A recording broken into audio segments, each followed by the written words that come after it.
Hi hello ನಮಸ್ಕಾರ. ನಾನು ನಿಮ್ಮ ಪ್ರೀತಿಯ ಗಣೇಶ್ ಪೂಜಾರಿ ಮಾತಾಡ್ತಾ ಇದ್ದೀನಿ ರೀ. ರಂಗಭೂಮಿ ಕಲಾವಿದ. ಇದೇ ಬರುವ ಏಪ್ರಿಲ್ 6ರಂದು ಶ್ರೀ ನಾಗಚೌಡೇಶ್ವರಿ ದೇವಿಯ ವರ್ಧಂತಿ ಉತ್ಸವದ ಅಂಗವಾಗಿ ಶ್ರೀ ಬಾಲಕೃಷ್ಣ ವಿ ನಾಯ್ಕ್ ಅವರ ನಿವೃತ್ತ ಶಿಕ್ಷಕರು ಇವರ ಸಾರಥ್ಯದಲ್ಲಿ ಮತ್ತು ಇವರ ಕಲಾಕುಂಚದಲ್ಲಿ ಅರಳಿರುವಂಥ ಪ್ರಪ್ರಥಮ ಕಲಾಕೃತಿ ಸತ್ಯವಂತನಿಂದ ದುಷ್ಟರ ಸಂಹಾರ. ಸತ್ಯವಂತನಿಂದ ದುಷ್ಟರ ಸಂಹಾರ ಅರ್ಥಾತ್ ದೈವ ಸಂಕಲ್ಪಕ್ಕೆ ವಿಧಿ ತಂದ ಆಪತ್ತು.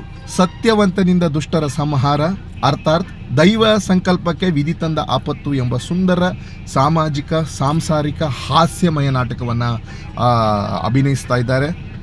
ಏನಂದರೆ ಯಾರ್ಯಾರು ಬರ್ತಾ ಇದ್ದಾರೆ ಅಂತ ಕೇಳ್ತಾ ಇದ್ದೀರಾ ರೇ. ಈಗ ಅದು ನಾನು ಹೇಳ್ತಾ ಇರ್ತೀನಿ. ಖಂಡಿತವಾಗಿಯೂ ಬಾಲಕೃಷ್ಣ ವಿ ನಾಯ್ಕ್ ಅವರ ಸಾರಥ್ಯದಲ್ಲಿ ನಾಟಕ ಆಗ್ತದೆ ಅಂತ ಆದರೆ ಅಲ್ಲಿ ಕಲಾವಿದರಿಗೇನು ಬರ ಇಲ್ಲ. ಪ್ರತಿ ವರ್ಷವೂ ಹೊಸ ಹೊಸ ಕಲಾವಿದರು ಅವರ ವೇದಿಕೆಗೆ ತಂದು ಅವರು ಪರಿಚಯಿಸ್ತಾರೆ. ಅದು ನಿಮಗೂ ಗೊತ್ತು.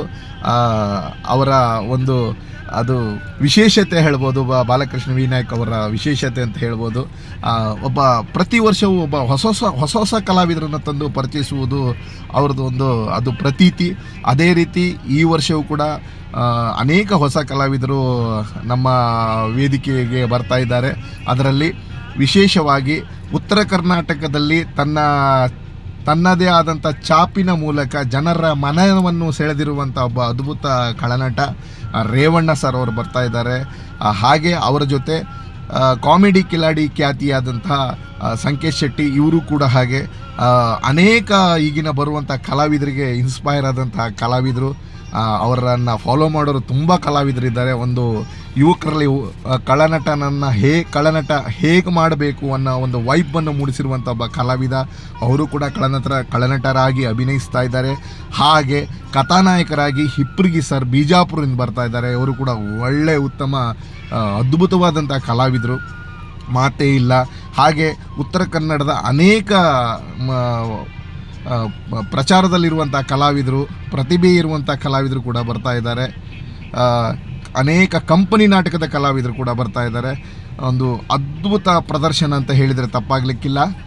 ಏನಂತ ಹೇಳಿದ್ರೆ ನೀವು ಅಭಿನಯಿಸ್ತಾ ಇಲ್ಲ ಅಂತ ಕೇಳ್ತಾ ಇದ್ದೀರಾ ರೇ. ಇವರೆಲ್ಲ ಬಂದಮೇಲೆ ನಾನು ಅಭಿನಯಿಸದೇ ಇರ್ತೀನಾ? ನಾನು ಅಭಿನಯಿಸದೇ ಇದ್ದರೆ ನೀವು ಬಿಡ್ತೀರಾ? ಖಂಡಿತವಾಗಿಯೂ ನಾನು ಅವ್ರ ಜೊತೆ ಅಭಿನಯಿಸ್ತಾ ಇದ್ದೀನಿ. ನಾನು ಕೂಡ ಒಬ್ಬ ಕಥಾನಾಯಕನಾಗಿ ಅಭಿನಯಿಸ್ತಾ ಇದ್ದೀನಿ. ಪಾತ್ರ ಕೂಡ ತುಂಬ ಚೆನ್ನಾಗಿದೆ. ಎಲ್ಲರ ಪಾತ್ರ ಸೂಪರ್ ಆಗಿದೆ. ಹಾಗಂತ ಎಲ್ಲರೂ ಹೇಳೋ ಥರ ಡಿಫರೆಂಟ್ ಅಂತ ನಾ ಪದಗಳನ್ನು ಬಯಸೋದಿಲ್ಲ. ನಾಟಕ ಥರ ಇದೆ. ನಿಜವಾಗಿಯೂ ಹೇಳೋಕ್ಕೆ ಇಷ್ಟಪಡ್ತೀನಿ ಅಂದರೆ ನಾಟಕ ಥರ ಇದ್ದರೆ ಚೆನ್ನಾಗಿರುತ್ತೆ. ಈ ಹಿಂದಿನ ಆ ಪ್ರತೀತಿನ ನಾವು ಯಾವತ್ತೂ ಬಿಡಬಾರ್ದು. ಏನೋ ಒಂದು ವಿಶೇಷವಾಗಿ ಮಾಡ್ತೇನೆ ಅಂತ ನಾಟಕ ಕ್ಷೇತ್ರವನ್ನು ಹಾಳು ಮಾಡಲಿಕ್ಕೆ ಯಾರೂ ಅದಕ್ಕೆ ಮಾಡ್ತಾರಂತಾದ್ರೆ ಅದಕ್ಕೆ ಮಾಡಲೂಬಾರ್ದು ಅನ್ನುವ ಒಂದು ಮಾತನ್ನು ನಾನು ಈ ಸಂದರ್ಭದಲ್ಲಿ ಹೇಳ್ತಾ ಇದ್ದೇನೆ. ಹಾಗಾಗಿ ನಾಟಕ ಸೂಪರ್ ಇದೆ, ಕತೆ ಚೆನ್ನಾಗಿದೆ, ನಿಮಗಿಷ್ಟ ಆಗೇ ಆಗತ್ತಂತ ನಾನೊಬ್ಬ ಕಲಾವಿದನಾಗಿ ನಾನು ಹೇಳಲಿಕ್ಕೆ ಇಷ್ಟಪಡ್ತೀನಿ. ನಾನು ಕೂಡ ಒಬ್ಬ ನಾಯಕ ನಟನಾಗಿ ಅಭಿನಯಿಸ್ತಾ ಇದ್ದೀನಿ. ನಿಮ್ಮೆಲ್ಲರ ಅಂದರೆ ಪ್ರೇಕ್ಷಕ ನಿಮ್ಮಂಥ ಮಹಾಪ್ರಭುಗಳ ನಿರೀಕ್ಷೆಯಲ್ಲಿ ನಾವಿರ್ತೇವೆ. ನಮ್ಮ ಕಲಾತಂಡ ಇರುತ್ತೆ.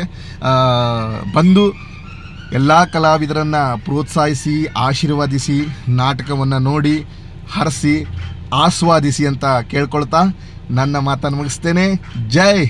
ಜೈ ನಾಗಚೌಡೇಶ್ವರಿ, ಜೈ ನಾಗಚೌಡೇಶ್ವರಿ.